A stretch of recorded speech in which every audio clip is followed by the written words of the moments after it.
Okay. Hi, everyone. Welcome. It's so nice to see you here.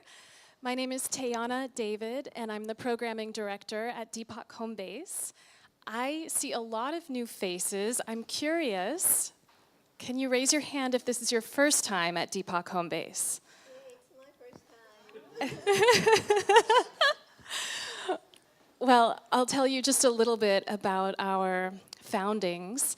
In 2011, Paulette Cole, who is the CEO of ABC Carpet and Home, and Deepak Chopra got together and had a vision for a sacred space in the heart of New York that could activate a critical mass of people towards peace and ultimately creating a world that works for everyone. So that's what we do here throughout 80 events. Between September and June, we focus on environmental stewardship, spiritual practices, healthy ways of communicating and being in community, as well as sacred space design and a host of other topics, including wellness, of course. So we welcome you. You can find out more at our Facebook page, Deepak HomeBase, or go to abchome.com and click on the Events tab.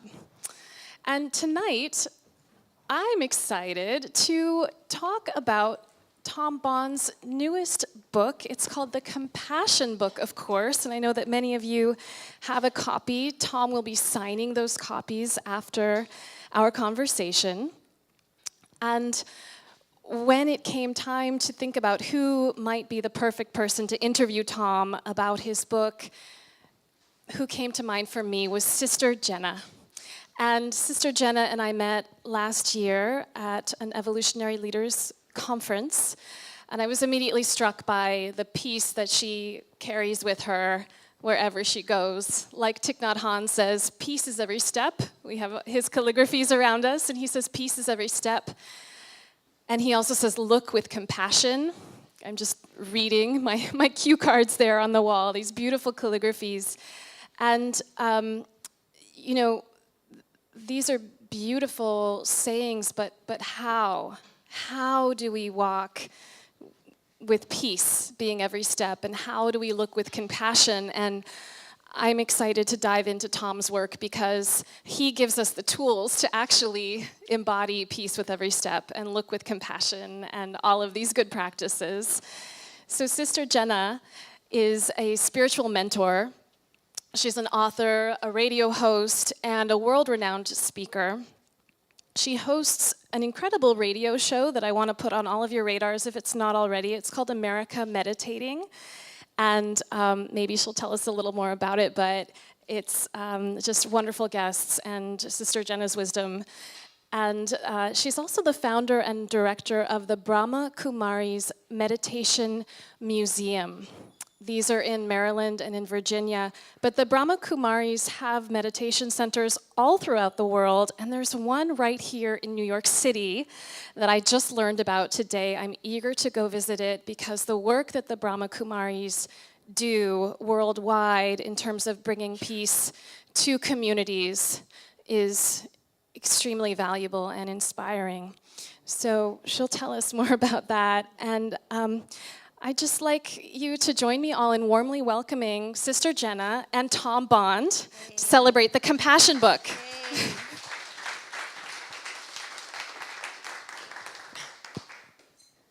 And could we give a warm hand to Tana, who's done a great job. When I walked into the space, I just immediately said, you've put so much love here. Do you feel it? Just doesn't feel like you just got off of the busy road. I don't know what street we're on, Broadway and 8th or something. They all seem the same to me when I come to New York City because I'm from DC. But I'm honored to be here with all of you this afternoon. And it is the time for Ramadan. And I think as we go into compassion and empathy and acceptance and love for all, why don't we hold a minute of love and compassion and remembrance to our brothers who are in a particular faith that's being tested, and just send them our pure wishes.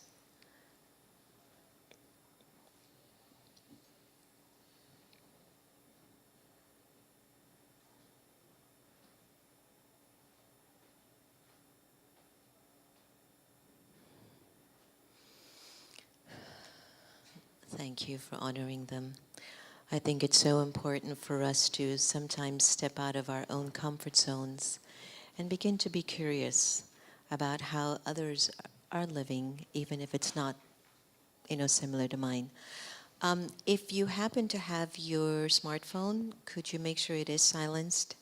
And if I can borrow 15 more seconds of your time, if you happen to be on Facebook or you have an Instagram account, could you just focus on, sending it to your Deepak HomeBase and share it with them now, just so that they know where you're at if anybody's looking for you? Then they'll know where to find you. Because I think it's just great that a space like this that continues to amplify the importance of good, the importance of love, the importance of empathy, we need to share these stories more. So please take time to do that.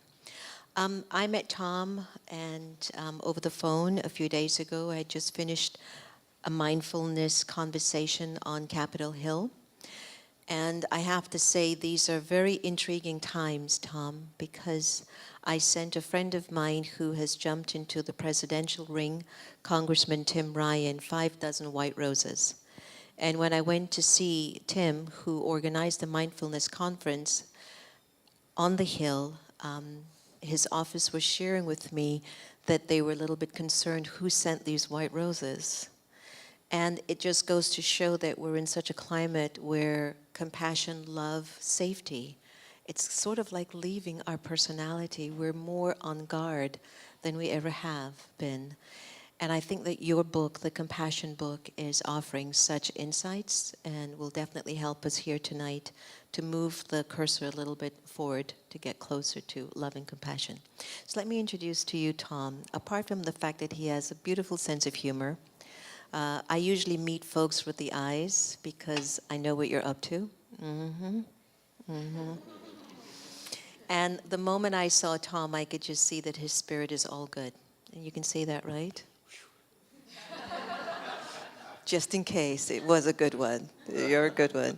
And so let me do my little needful part here, just so I don't miss some important things. Thom Bond is a thought leader, author, activist, but he's also the founder of the NYCNVC, the Center of Nonviolent Communication. Thom has created an innovative approach to peacemaking, and it also includes meditation. His teachings are spreading throughout the entire world, and it's bringing a lot of new hope to people in search of a practical path to a more peaceful and sustainable existence, both on a very personal but also social level. He's the author of the Compassion book, which I have here. You can take a picture. And it's Lessons from the Compassion course, second edition. It's been newly released. Shifting Toward Compassion. It's 64 Days for Peace, an online self-led curriculum, and he's best known as the creator and leader of the Compassion course, a comprehensive online training. Has anyone had a chance to go onto the online training yet? Do you like it? Say yes, yeah, it's very good, yeah. Actually, I've actually gone and it's really awesome, isn't it? And it's not hard, Thom, it's actually very simple, which I really love that. So he's best known for that work, and he's also been inspired by the work of Marshall Rosenberg and Werner Irnard and Albert Ellis, and in 8 years, over 19,000 people have participated in his course. That's amazing. It continues to grow in numbers and global reach, which a current roster of 6,000 participants are now engaged in over 110 countries. Please give a warm welcome to Thom Bond.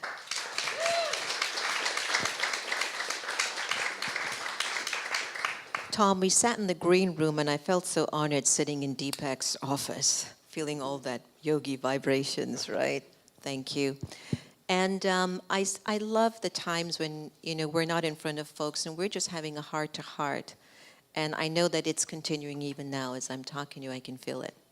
But one of the things that you brought out when we were discussing in the green room was about the power in listening. And I was wondering if we could start our time together with us together to really figure out how well of a good listener are you, and I would love for you to share that piece that you had offered me earlier by Thich Nhat Hanh. Sure. Yeah. the right one here. I do. Yeah, so this is, well, first of all, Thich Nhat Hanh is one of my favorite human beings ever. And this, yeah, for me, he really captured what we're trying to do here. And I just love how he speaks to the human experience. So here it is. It's just called listening. We have to understand, in order to be of help, we all have pain. But we all tend to suppress it because we don't want it to come up in our living room. The most important thing is that we need to be understood. We need someone to be able to listen to us and to understand us, and then we will suffer less. But everyone is suffering, and no one wants to listen. We don't know how to express ourselves so that people can understand. Because we suffer so much, the way we express our pain hurts other people, and they don't want to listen. Listening is a very deep practice. You have to empty yourself. You have to leave space in order to listen, especially to people we think are our enemies, the ones we believe are making our situation worse. When we have shown our capacity for listening and understanding, the other person will begin to listen. And then we have a chance to tell him or her of our pain, and it's our turn to get healed. This is the practice of peace.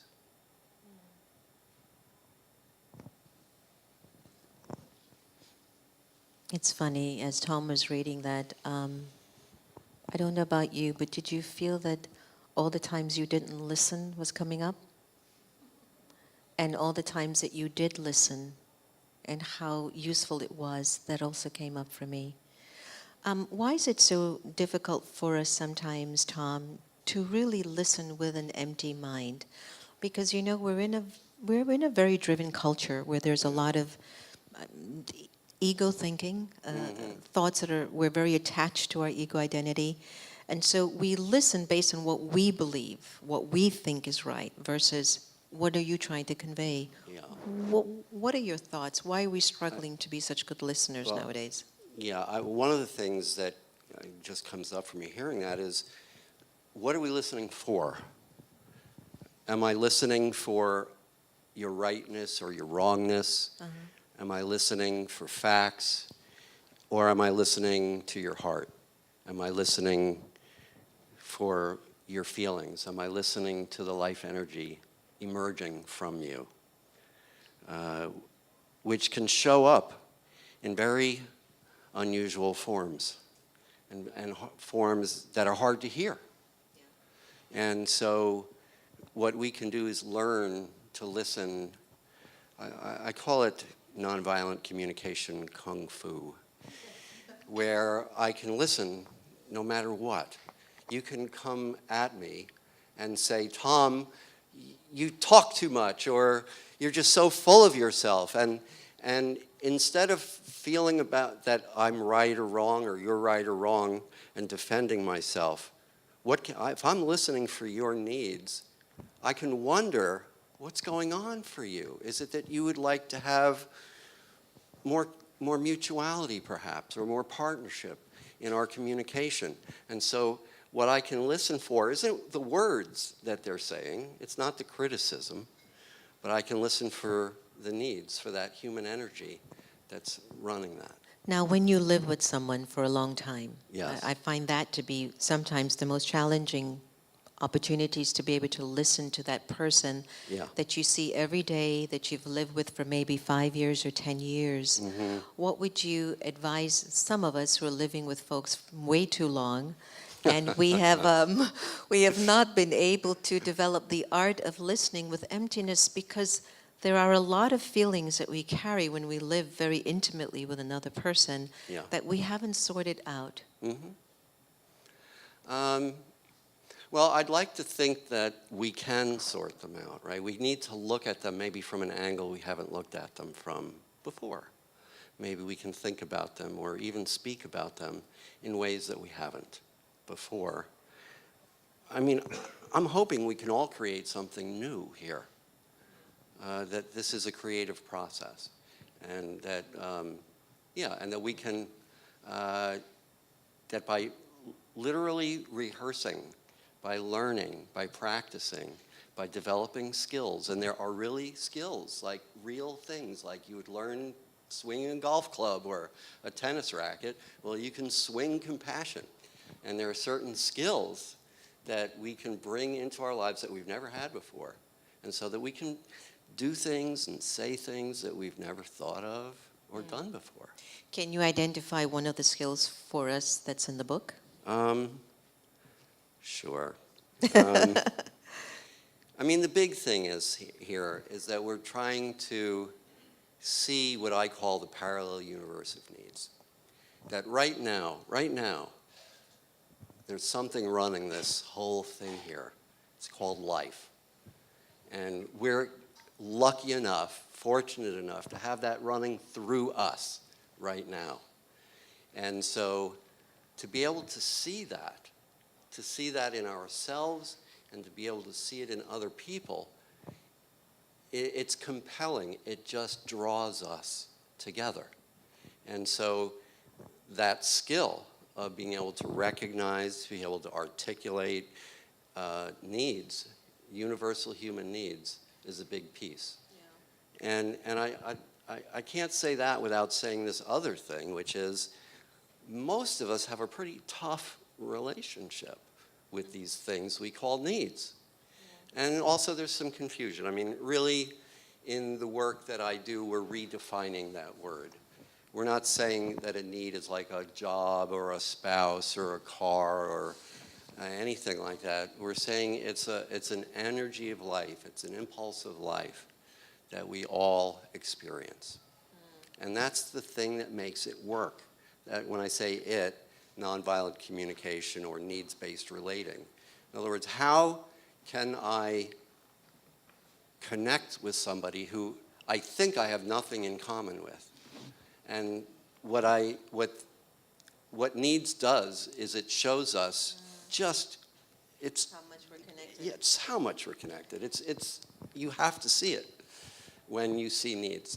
It brings us there, and that's what I love about this. I don't have to try too hard to be compassionate. What I try to do is understand people, and then the compassion just flows. Starts to flow. Yeah. So we need to recognize each other's needs. Yeah. I'm going through quite an interesting period with my mother, who happens to also be a meditation teacher at our centers in Washington. And we're not sure if she's entering a stage of dementia, or if it's just from medications, or if it's just her entertaining way. We're like in between all of that. And I mean this, it's been quite an interesting experience. And just today we went out for the first time, and I basically just asked her not to dance in the middle of the department store. And she gets up and she starts to dance. She goes, "When I dance, it makes me happy." I go, "I know, but can't we kind of create an audience that you can do that, not in the middle of the department store?" And she couldn't hear me. Mm-hmm. But then I was wondering, was I not hearing her?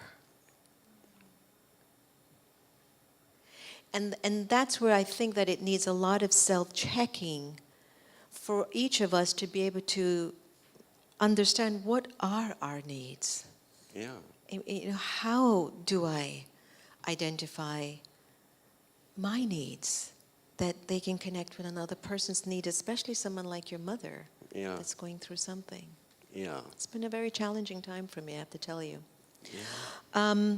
I'd love for our audience to get a little bit more of a personal view about you, and basically to find out a little bit more of your background. I know you were an engineer in alternative engineering and ended up in this. Yes. Tell us how that all started. What actually happened, Thom? Let's see, how far back am I going to go? Not much. Well, this journey started when I was 12 years old. And it was in a very clear set of moments where I read a Life magazine and I saw photographs of something that was known as the My Lai massacre in Vietnam. Your mic up. Oh, sorry. And that changed my life. That when I saw photographs of what humans end up able to do to one another, I couldn't make sense of it. I actually couldn't believe it was real. And I remember my brain was just scurrying like a squirrel in the road. And I checked with all the grown-ups, and they all told me, you know, yeah, take a look at human existence. This is part of it. And I remember I was 12, and I'm thinking, no, I don't buy this. I don't buy this. I don't believe this. And yet, I didn't really have an answer. So I started looking. So 30-some years later, I read a book called Nonviolent Communication, A Language of Life, written by a guy named Marshall Rosenberg. And that was right around the turn of the century. And I remember when I finished reading the first chapter, well, I remember just thinking, my wait was over. My search was over. I found it. I found it. And so, yeah, the rest is history, right? I could not do this. What I'm doing right now. I have to tell you about this. I'm compelled from that moment. Because what Marshall showed me, Marshall Rosenberg, my greatest teacher, is that we can do something. And it really struck me, because I am an engineer, and you know what engineers do is we try to make things better. That's what we do. We use technology to try to improve things. And so I am an engineer. My father is an engineer. My grandfather was a minister, so I consider him an engineer. And so really that's kind of where I'm coming from, you know, and that was where I came from in my energy work when I was doing, you know, whether I was working on a solar energy project or using computers to run buildings, all of that. It was just a way to make the whole world a little better. And so when I saw this, I thought, oh, this is my next engineering task. I'm going to make the whole world better by working on us, not the buildings that we're in. Have you found it to be much easier to impart compassion in our minds? Because I know that the transformation that's required is a conscious shift, which so many folks, I think many of you in the room have realized it's never been easy to change anyone's mind. But we do come to some foregone conclusion that the only person that needs changing is me. So now, looking at the compassion book, what are some of the things that you engineered that helped us to really say, I think I can change me and build my compassion level more? There's a human dynamic. There's something that we all experience. And that is, and this is the thing that Marshall figured out. When we genuinely see one another's needs and see our own needs, it changes everything. It changes what we're capable of. How do we get to that place, Tom, to see each other's needs? Yeah, well, this is the thing. It really is a mindfulness exercise, right? Where we're going to say, what am I going to choose to think about? And why am I even going to choose to think about that? And can I even choose to think about something? A lot of us don't even realize that. You can actually choose what you think about. And so in the work that I do, that's what we concentrate on. We learn to choose what we think about because we know that that affects our lives. It affects everything around us. And so I can listen to judgments. I can listen to blame, exactly. But that is not a connecting experience. So how can I have a connecting experience in the face of judgment and blame? And the answer is there are needs beneath every judgment. So any judgment that anybody has, myself included, I can actually translate that. So here's a perfect skill. Yes. Recognize and translate judgments. So here's something we can all do for the rest of our lives after this moment. And that is when we recognize that we are judging. Suppose I think somebody is lazy. That's my judgment. I used to think that about myself, but I worked on it, and now I have something else. But suppose I think somebody's lazy.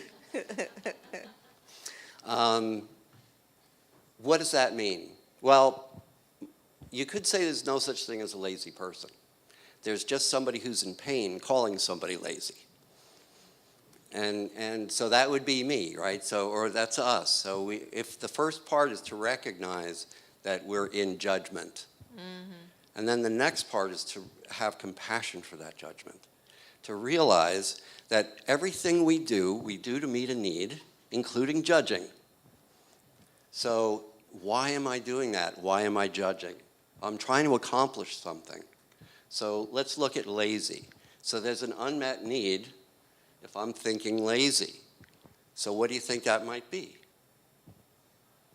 Any guesses? Yeah. Maybe like a lack of understanding, or you need clarity as to why this person isn't doing what it is they're Yeah, an explanation of why, and maybe I need help and I'm not getting it. And I need an explanation. So I could say, well, you're lazy, that's the explanation. So great, so now let's have a conversation. Hey, I want to talk to you about how lazy you are. How are we doing? Right? So for example, how many of us in this room would be interested in talking with me about how stupid you are? Anybody? Nobody. Okay, there's one, thank you. All right, so let me try this again. How many people in this room would be interested in talking with me about how we could create more flow and connection and understanding between us? Would there be anybody interested in that one? Sign me up. So, oddly enough, that's my I have that as an alternative. So when I'm thinking somebody's stupid, it means that I need something. And there's an alternative, and I can ask for it. And imagine those two different conversations.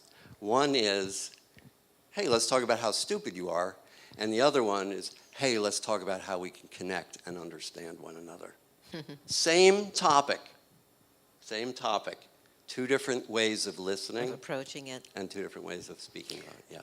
You know, speaking about that, I think that the climate that we find ourselves in as a country, the kind of, what's the word? There's a lack of compassion coming out of our leadership in this country. And it's hurting a lot of us, and especially parents that are raising teenagers. I don't know how you're managing teaching them about ethics and values and morals and what is right and what isn't right, but definitely our hearts go out to you.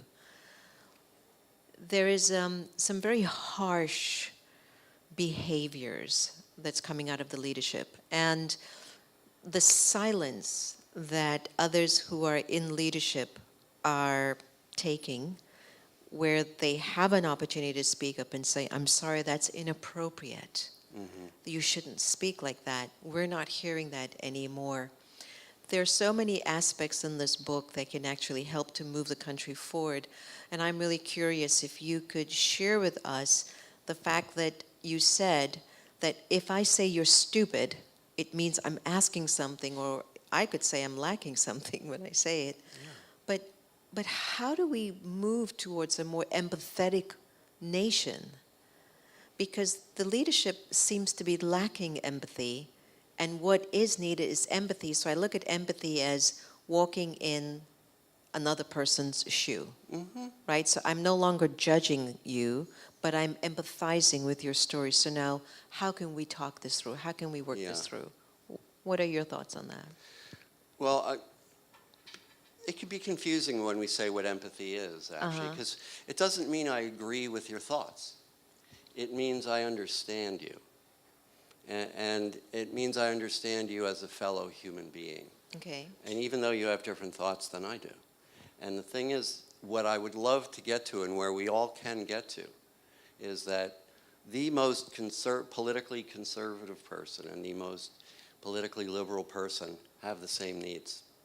And in fact, we can look at their behaviors and identify those needs and connect them.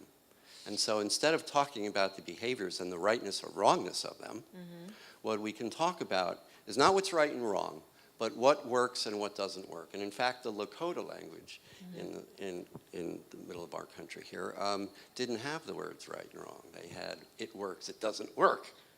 And so that's where we can go. That's how we can have a conversation. That's how we can bridge the gap, because nobody has to defend themselves. Nobody's doing anything wrong. We're all just trying to figure out what works. So we're changing the conversation to one that's a little more humane and easier to have, ultimately, once we have the skills to recognize what those things, that alternative universe of needs is, to be able to see that so that we can talk about that. And that's what I want to bring. That's what I'm bringing, not just here, but all over the world, is for us to be able to see that. See that. We do. You know, it just seems like there's a soul cleansing needed. There's a soul learning. And if we can identify the fact that compassion is rooted in our souls, you know, like the body is the body, right? The vehicle. And the soul is the driver. And your whole training, you're not really focusing on the car. You're focusing on the driver. Okay, now how do you want to maneuver this car?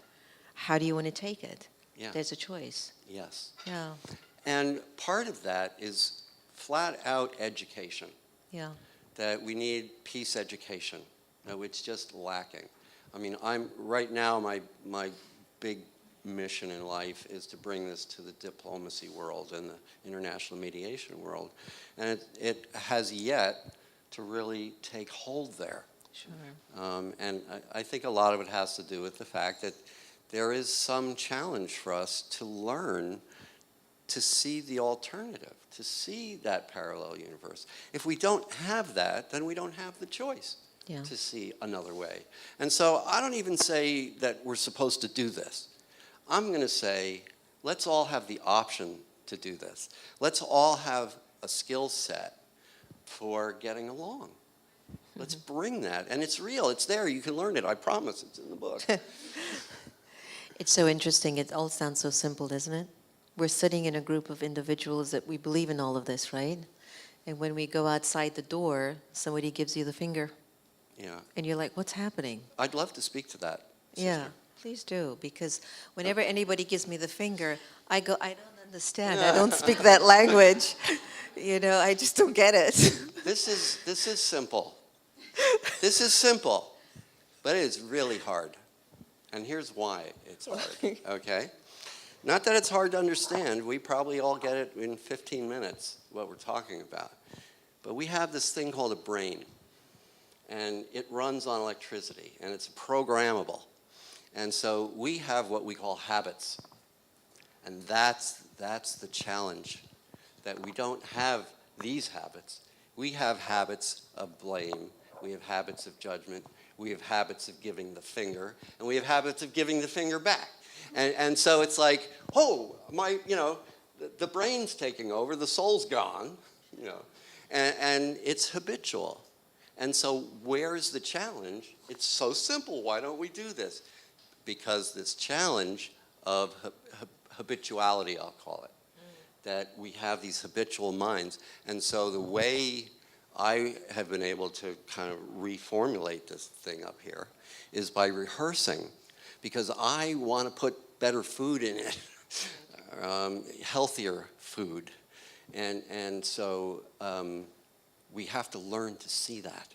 Yes. And the more we see that, the less this other thing becomes important. In other words, the more I can see, for example, that I love being productive, the less important it is for me to call me lazy. Yeah. Like that. Got that.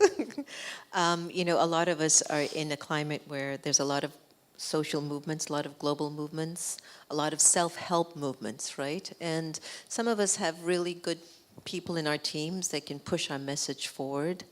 and make it better than we would have ever imagined it.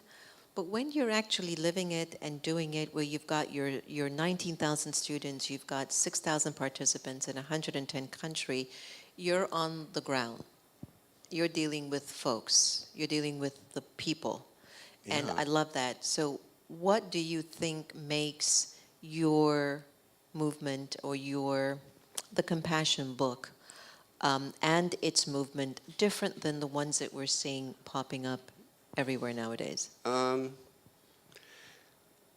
I think the focus on needs, it's this Needs. ridiculously simple, repetitive, and I'm constantly apologizing for saying needs too much. But the thing is, it's just this, what we're talking about, to be able to connect to this energy, Okay. hasn't really been, hasn't really been as effectively passed along Passed as along. I would like. And So would you that's say what I that did. would you say that wants are different than needs? Yeah, I mean, wants are something that we come up with in our brains. We could call them strategies, right? Right. Ways that we meet our needs. But the needs themselves are God-given. You're born Yeah, I with like them, that. right? Oh, I love that. It's not something we decide. So they're universal. Exactly, which is why this works. Why can I make a connection with a 2-year-old?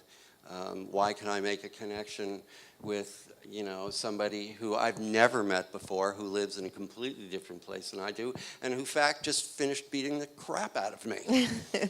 But yet, I can still make a connection because we're the same. In the green room, we talked about what do you think is the cause for our compassion waning? And I remember I was telling you that about 5 years into my so-called awakening and with the Brahma Kumaris, I went to my senior yogi, Sister Mohini, and I remembered feeling that my compassion was going.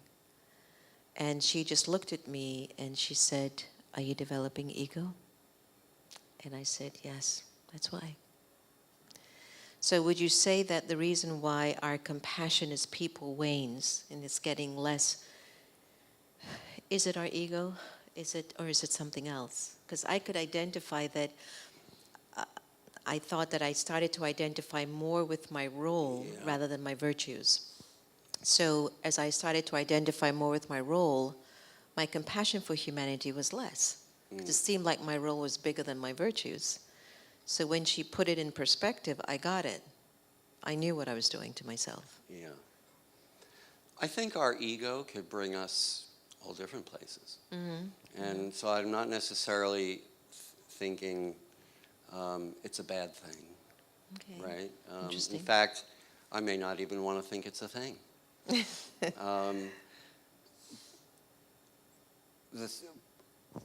But what I think this is about for me is to be able to peer at the universal humanity in ourselves and in others. Yeah. And it's that vision that brings compassion. In other words, it's like empathy equals compassion. To be able to go there and really connect to that universal human experience that person's having, we can do that. We're having that. We have all had these experiences. And so this is that common ground that we talk about all the time. Where is the common ground? Yeah. Well, this is that common ground.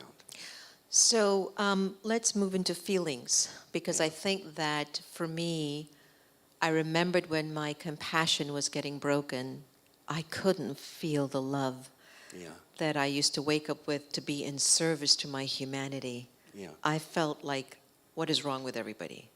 Yeah.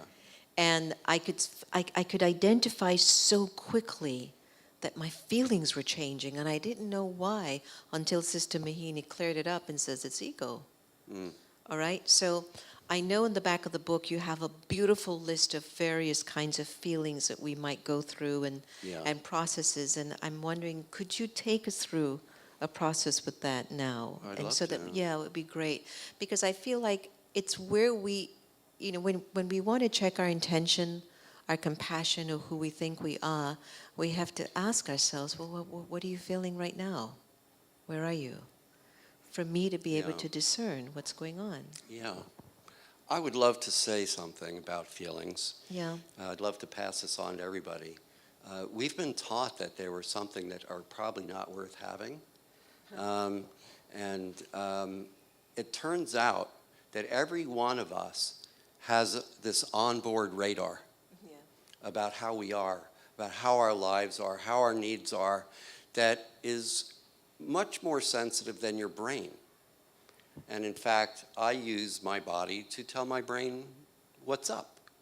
And so it's that skill of being able to feel those feelings that will introduce you to your life energy over and over and over again.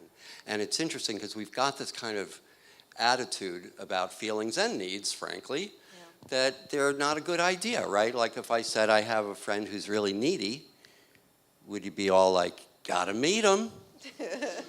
No, I don't think so, right? It's like it's not like a good thing to have needs, it seems like. So we're really talking about, it's all we have, by the way. Because what do you call somebody without needs, by the way? Dead. It's a cadaver, right? So they're pretty important, right? So they are, in fact, what are they? They're life. Yeah. Their life. And so what I love about the gift that Marshall gave me and the gift of these words is that it's like a map. And it's designed for us. For us, it's the human map. You know, it's like the big box of crayons, that feelings and needs list of how to be us. And so that's the learning right there, to do that. And the more we learn about our feelings, the more we learn about our needs, and if we can connect them. Feelings unto themselves, they might not do that much. They will have an effect on you, but it's when we can connect them to needs. That's what they're for. It's like they're these little messengers that were designed to tell us about how we're doing. And we've learned to not listen to them, and part of the work is to learn to listen to them again. Do we need to hand out the handouts now? Let's do that. Yeah, let's do that. Yeah. You want to try this? We'll Let's actually try. try this on a little bit? Let's exercise a little. And it's funny because I'm connecting to compassion and needs. That if you are in touch with the needs, your compassion quota will increase. Exactly. Yeah, I love that. I love that. Yeah, and so if we're not feeling the compassion, we know what to do. Right. I need to check where my needs are. Yeah, that's great. Fantastic. Everyone's got a handout? Everyone's Okay. enjoying so far? People, are you all getting a little bit more compassionate? Yeah, hopefully. All Do you want to see right. if there's a question or two? Or Sure, sure. are there any questions while we have a little break here? Yes, I hear a question back there. We got a microphone. We have a microphone. We have a question. Here we go. Hi, my name's Rich. Thanks for your message. It's wonderful. Yeah. So it's on the compassion and the listening thing. So I think one of the best marketing listening campaigns was Hillary Clinton when she was running for Senate. And she went upstate New York, and she didn't have a message to get across to them. She said she was doing a listening campaign. And that struck me as being, that if listening equals compassion, that was masterful. It was genius, right? But now she's got to go down to Washington, and she's got to advocate for those people that she just showed compassion toward and she just listened to. Yeah. So how do you transition from a listener and a compassionate person to an advocate for whomever it is? Great question. May I mean, do you have something? Or, I mean, I would say advocate. That's how. And how do you advocate, right? For my answer is what I would like to do is bridge the gaps. In other words, speak for those people in a way that the folks who are in power can hear. So that the thing about compassion is it's just incredibly compelling, and I don't care what your politics are. When you have compassion, it is compelling. And so that's my game, okay? This will transcend politics. This is a human endeavor. And so that's how we can do it. That's how can you go into a political environment and have an effect on deeper level, on a higher level, well, you don't do it with the politics. You do it by connecting, right? You do it by creating a connection that was never there before. And then it becomes inevitable that we will meet. Yes. I want to add to your I hope that question. helps. I want to add to your question because it was really timely. David Brooks, I don't know how many of you know David Brooks, but there was a tour called the Listening Tour, which the Aspen Institute did for about 8 months. They traveled all around America to find out what was going on in America. And they were in the same position. What do we do now that we've heard everyone's story? And it's exactly what Thom just said. Then it's time to activate what you heard. So I know that for them, what they did is that they started to bring the communities that they listened to together. Because one of the things that they identified was that everyone was actually going through very similar things. And if they could just come together and work together, they could be a lot more good. So listening is a really important tool, but then activating the groups and the people that came together for the listening was vital. So when we're looking at this through the lens of needs, we could say that, what is the need?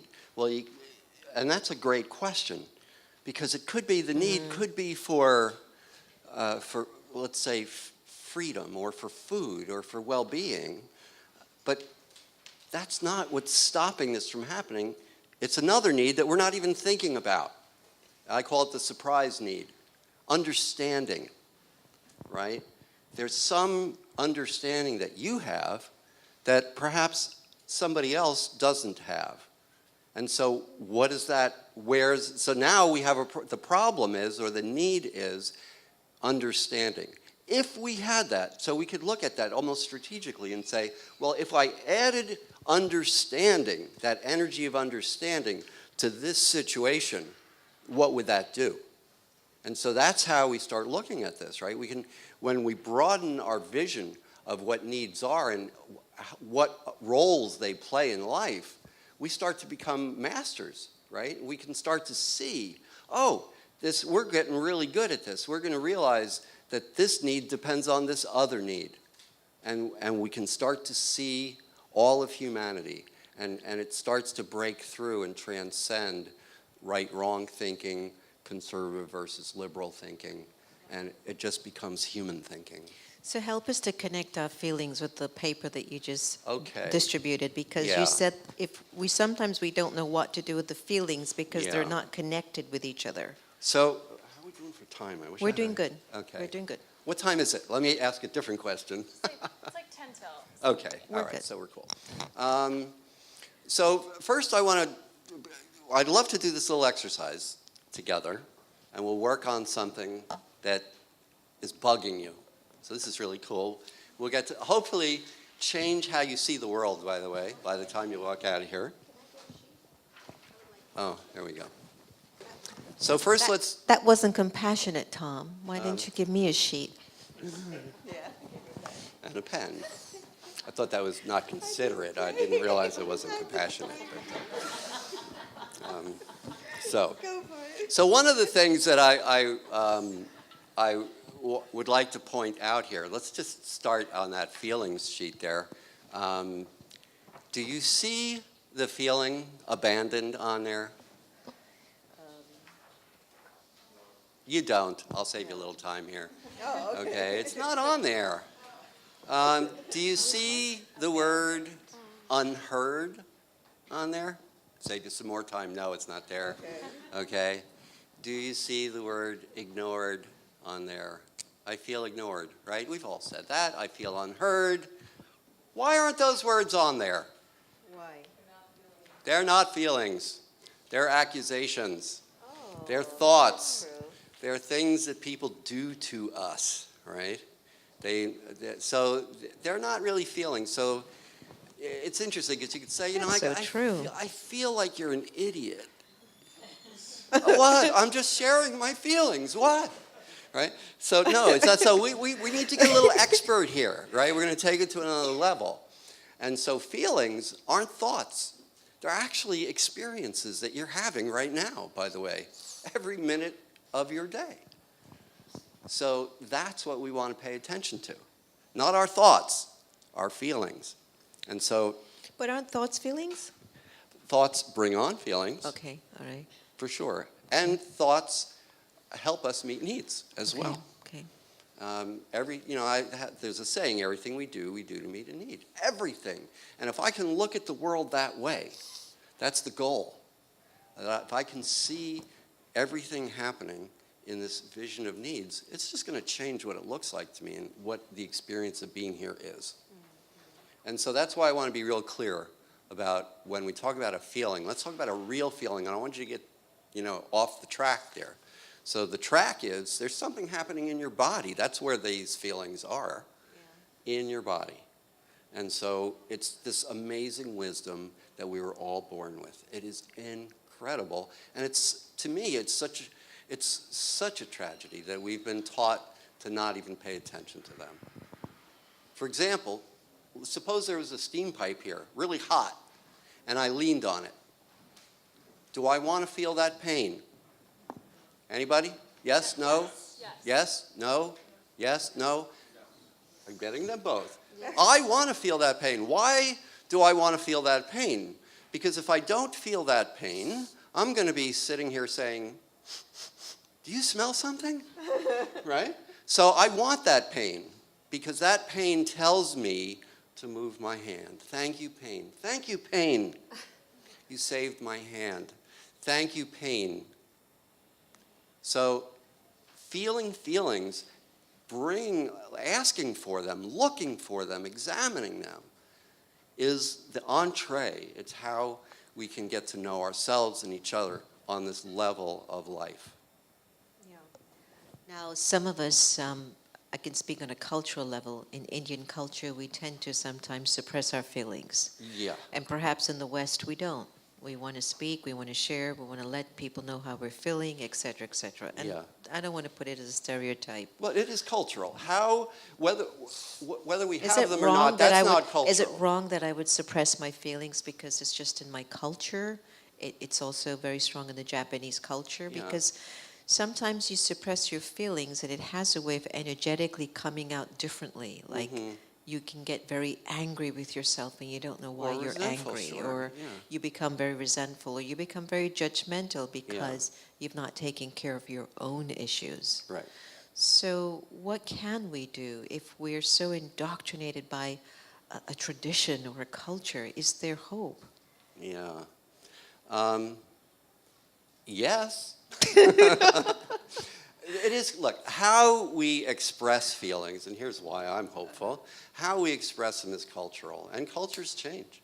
And the thing is, we all got them. All those feelings on that list, we all have them. And I don't care where you are, if you're in Scotland, in China, in India, same, right? Yeah. How we express them, different. And so what we can do is, from whatever culture we're in, whatever area we're in, let's just look in this direction, right? Yeah. Let's just bring our awareness here. And that's really all my book is about, is how can I bring my awareness to this place over and over again. And the thing about the book is I talk about how to do this regarding homework, regarding dishes, real life things this can be brought into. Give us some examples about the dishes. Give us an example with the dishes. Oh, dishes. Oh, man. I love dishes. We all have dishes. Yes. Well, the one that comes to mind for me was with my son. I came home once, and the dishes were stacked as high as they could be. They were hitting the cabinets. And so I remember talking to my son, and my initial thing was to say, clean those dishes. And then I thought, well, here, let me practice some nonviolent communication. So I noticed there are dirty dishes in the sink, and I'm noticing I have a need for order. now clean up the dishes, right? So that didn't work. So then I was thinking, like, what is this about, you know? And so something came over me, and I remember saying to my son, you know, I'm noticing these dishes are all stacked up. What's going on? What's going on with you and the dishes? Like, what are we doing here? And it was great because he was like, well, Dad, you know, thanks for asking. And he could tell, first of all, it was really cool. And he was like, well, you know, I got homework and I've got football practice and I've got hockey and I'm just trying to have a life. And I was like, I get it. You're exhausted. You're at the end of your rope. He's like, yeah, Dad, you got it. Thank you. Yes, and it's true. I was there with them, right? Have we all not been at the end of our rope? We know what that's like. And so it was awesome. We were connecting. And I was like, yeah. Did he make you do the dishes? Well, here it keeps going. So then I'm like, yeah. So what are we going to do about the dishes? Like, that was the next thing, you know? It's like, I get it. I understand, Colin. But what are we going to do about the dishes? And this is my favorite moment, because we're like this.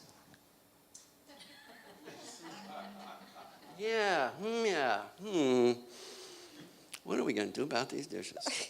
And it was so cool. I mean, I was really could care less about the dishes at that moment, because normally we'd be fighting, he'd be hating me, I'd be hating him, and no, it was so cool to just be wondering what we're going to do with the dishes, and it was beautiful, because he suddenly he's like, I'll be right back, he says. So he jumps up and he comes back with a piece of graph paper, and he's going like, I think I got it, Dad, Patrick will do them, his brother, he'll do them on Wednesdays, because I got hockey, and he had the whole plan. It was really awesome. And it was because we were just wondering. And what he figured out was partnership. He wanted some partnership. And so that's what he brought. Yeah. And it was beautiful. Communication, understanding, partnership. And so that's so different than do the dishes or you're going to be punished. It's a beautiful story. It's a lovely story. And what I took away from the story is that actually I think you paused before you opened up your big mouth. And there's something very powerful in that mindful moment of just a few seconds. Let me pause, because there's another way I can do it. Because all of us, something inside gets tested. Yeah. And if we just pause and then go back to, what am I feeling here? What are his needs? That perhaps really what it is all we need is to be respected, loved, and heard. Yeah. And then we can work everything else out. The rest is the details. The rest is in the details. So we're coming to a close, and I want to make sure if anyone has any questions, anything that's burning inside that they really want to point out, please do so now. Before. Where? Right here. Oh, it's too loud. I'm scared. Not for us. I've been practicing becoming more compassionate in my life, and I realized that I became a better listener, but now I'm checking in with myself and being like, okay, that feels great. I'm more compassionate. I'm a great listener. I'm attracting all these people to my life that look for me sort of like as a mentor. And then I'm trying to set boundaries. So how do you set boundaries when these people so for example, friends come to me with a problem, I have a perspective, they love my perspective, because I'm not politically correct, I'll just say it like I see it, and they'll come back later with the same issue. So I get annoyed, and I'm like, well, I already told you what I think, so I'm done talking about it. Mm-hmm. So then they get mad.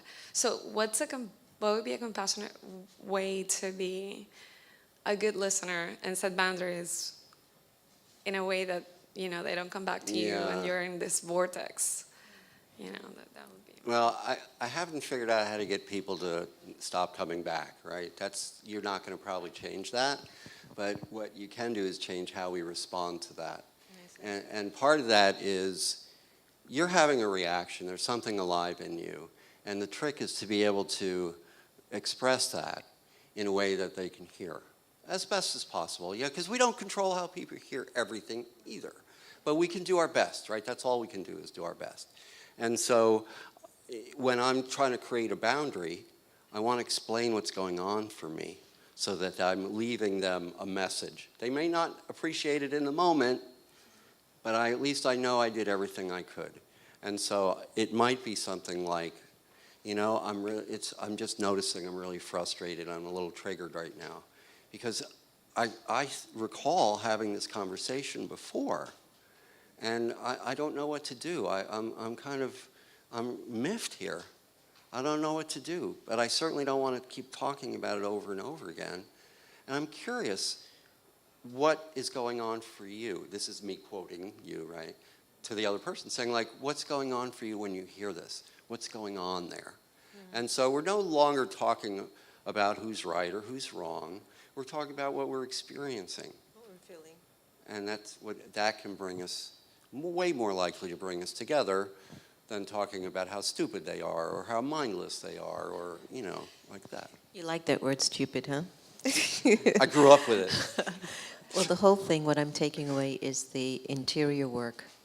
No Yeah. matter what, we're going to Big have time. to do our work inside of ourselves. And if we can raise the quality of empathy, compassion, kindness, and love, then we can set the kind of tone that I think Thom's life work is taking.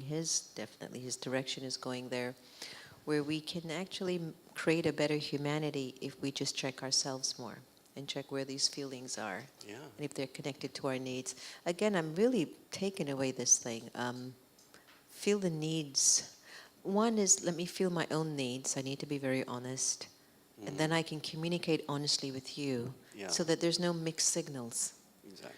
You know, because I could be wanting what I think you need, and I don't want what your needs are. I can't give you what you need. Do you understand? So I think it's so important that we root ourselves in that right place, Exactly. so that we can have a very clear conversation. Yes. I hate to have to come to an end. It's such a beautiful moment. And I kept reading as you were answering, Mother Earth is the kingdom of God. I'm in love with Mother Earth. Fresh as a flower. Breathe, you're online. And I love the fact that so much of this goes back to the heart. And I would like to request, if you have any closing remarks, we would love to hear them. Well, if you want to take this to a full experience for yourself, go to theexercise.org, which I believe might even be on that piece of paper you have. And you can go through an exercise of self-empathy. Right, I don't think we're not going to have time here, right? What time is it? Are we at the 15? It's about 8:10 here now. Yeah, so we're not going to be able to do the exercise here tonight. However, I thought of this a few years ago. There's this thing called the internet. And so I put it on the internet. And so you can do this exercise and take what you're getting from this evening, which I hope is this understanding that there's this parallel universe out there that, let me say this, there's a parallel universe in here and out there, and we can learn to see it. And when we want, you know, when you're saying I'm trying to be compassionate, I want to learn to be compassionate, what I would say is learn to be empathic, and you will not be able to help it. You will be compassionate, and you'll be naturally compassionate, not because you think you should be compassionate, but because that's what it's like to be a human being and understand somebody on that level. And so let's follow that natural path that's been given to us already. Give him So a big hand there of it is. applause. There you go.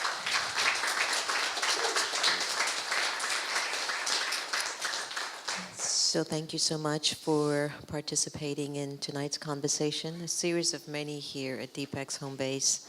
And I just love being in the space again. And we couldn't end the evening unless we ended it on a note that would bring us into a deeper experience of empathy or compassion. So with a meditation on letting go of a lot of our ego labels and identity, Thom has offered the gracefulness of playing one of my meditations. Then after that, he's going to be signing his books. And where will that be? Just on the mezzanine, On the other side Right of on the that wall. mezzanine.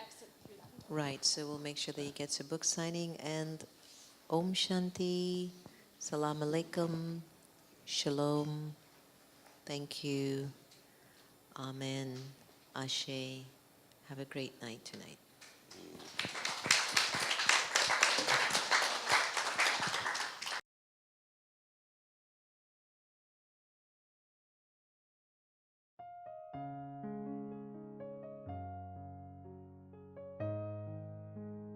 Om Shanti.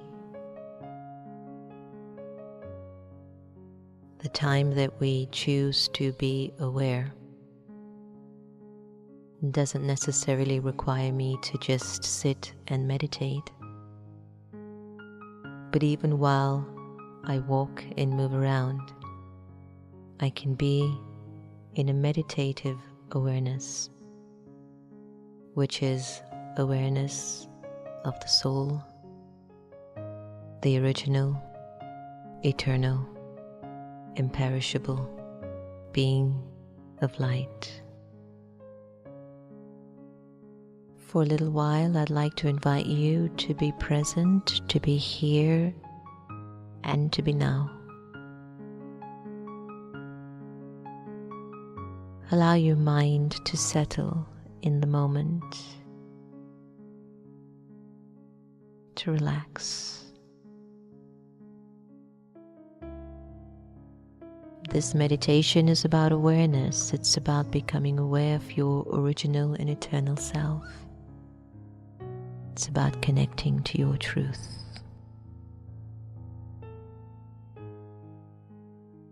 Let go of your name.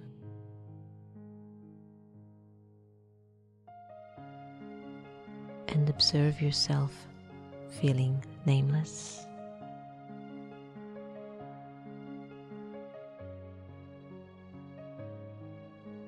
Let go of your gender to discontinue thinking you're a man or a woman.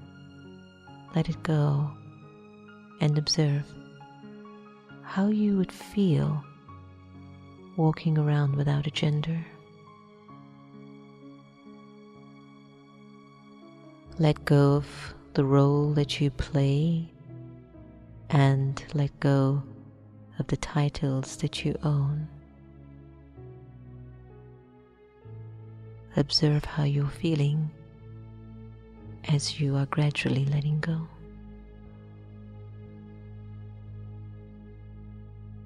Let go of your religion and put it aside just for now.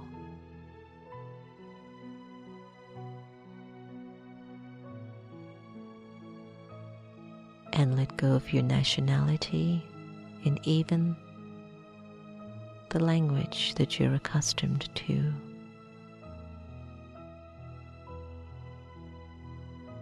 Imagine you have no name, gender, role, title, religion, nationality, or even a language.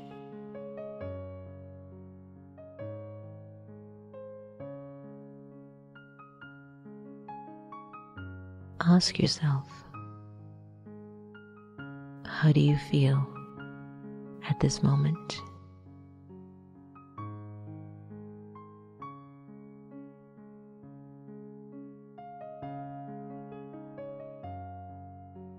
And in this feeling,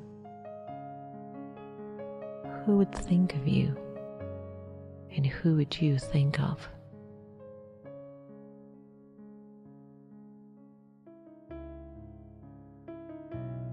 The Supreme Soul would think of you, and you, the liberated soul, would think of the Supreme. In this state of absolute freedom, I am truly who I am. A free, peaceful, pure, immortal, and eternal soul.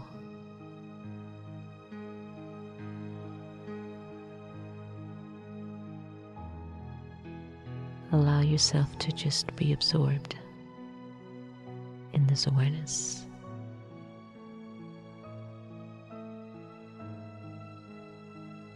At this time.